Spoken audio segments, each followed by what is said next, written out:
Guys, I want to ask you a question. Have you ever taken work home? Not literally carrying it, but taking it in your brain or in your mind. The other day I rocked up at work. I arrived earlier. I sat on my desk, turned on the heater. Here sounded my friend Karen. And she said, "Oh, Fuchs, this office is toasty." And I'm like, "What is that?" "It's warm, Chebo." And I'm like, "Oh yeah, of course." And I said, can't you, are you not enjoying?" She said, "Oh, it's too hot. Let's open the windows." And I realized that, of course, everybody takes the tolerance of heat or temperature differently. It was winter time. And for me, I feel so cold in winter. So I turn on the heat. So we reduced the heat anyway. When she settled down, she asked me, "Chebo, how come you're always happy? You're always bouncing." And I said, "Why not? Don't you?" And he said, "No." "Why?" "Because I feel so tired sometimes." "Don't you feel tired?" Do you know, like for me, I woke up this morning at 2 a.m. I was worried about work. Why? Because there were some notes that I had not finished. So I've come to finish. I don't even know if I finished today. Why am I sharing this story? I'm sharing this story because today I would like us to explore the topic, how to recognize and manage work-related stress for people who are in direct care work, disability, aged care, nursing, social services, or anyone who is working in direct care. Another question that I want to ask is, have you ever worked on a shift of 8 hours and it felt like 4 hours? Because the work was so much that the time ended and you ask yourself, where did the day even go? I haven't finished what I'm doing. And you leave that work to come and do it tomorrow. Or have you taken a short shift of, let's say, 4 or 5 hours, and then it dragged a long way? It felt like it was 12 hours instead of the 4 hours assigned. Then you get out, you feel so tired until even your bones ache. You go to your car, it becomes so hard to even start the engine. Have you felt something like that? That is not tiredness. That is work-related stress. My name is Caroline, and welcome to another episode of Inspire with Chebo. And before we start, have you ever heard the word work-related stress? What do you understand about it? What does it mean to you? Research says that work-related stress arises when the job that we do becomes too much compared to the time we put in, the care we provide, and the energy we give into that care, such that we find it overwhelming and we feel tired. And in that process, you get burnt out. So work-related stress is when the work that we're given overwhelms the energy that we need to put in, that we find that sometimes we are not able to meet the targets.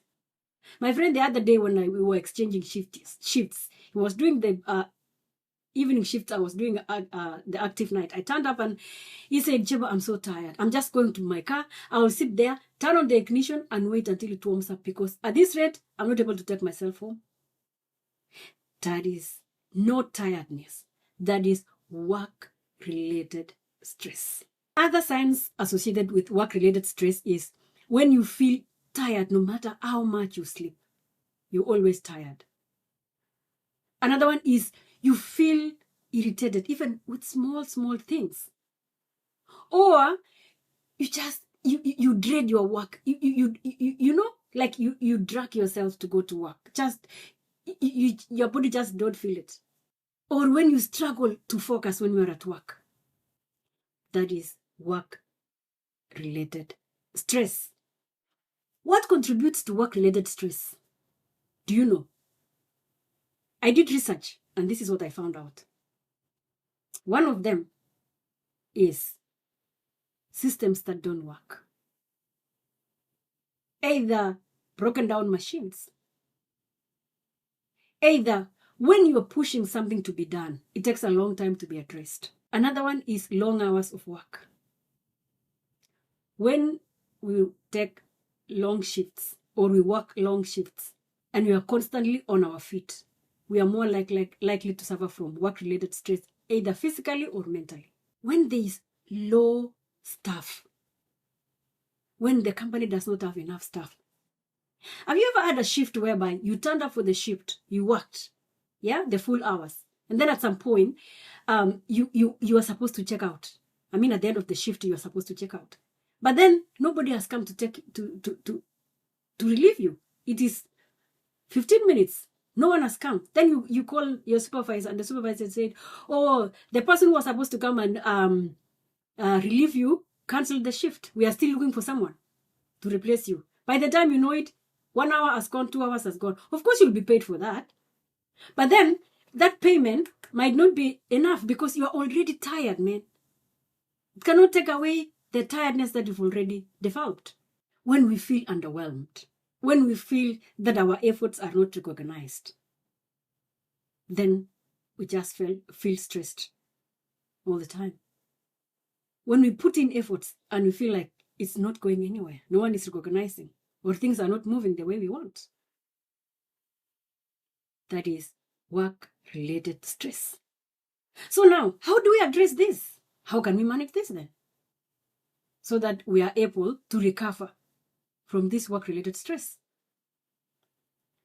Back to my research too. This is what I found out, and I would like to share with you. What I found out from my research and what it told me about managing work-related stress so that we can recover from it is, one of them is prioritize your well-being. Your well-being is not a luxury. It is a responsibility, because when you take care of your well-being, you are able to take care of the others. We are able to provide care to those that we serve. Number two, what I found out in my research is use your leave entitlements at work. If you have leave and you feel down, you feel like you can no longer work, you feel like you're dragging your feet, ask for leave. Talk to your supervisor. Follow your organizational policy and apply for leave. The third point that I found during my research is seek for early interventions. If we don't address work-related stress at an early stage, it will grow big and you will not be able to manage it. So if you find it becoming too much, check with the organization. There are some support services, for example, Employee Assistance Program, EAP. If you have not done it before, even today, just look without even asking. Research in your organizations. In your organization, is there Employee Assistance Program? Look at it. Or if you don't find it, ask your supervisor, your line supervisor. It is always there. In Australia, they always provide that for employees. And putting up your hand and saying that I feel like I am tired, I need help, is not a sign of weakness. It is courage. It is wisdom. Another thing is identify your triggers. What is really causing you that stress? And once you identify that stress, talk to your line manager. Follow your organization policy and get it addressed ASAP. Because the more it drags on, it affects you. We are more likely to make mistakes. And when we make mistakes, the support that we provide to people becomes a problem.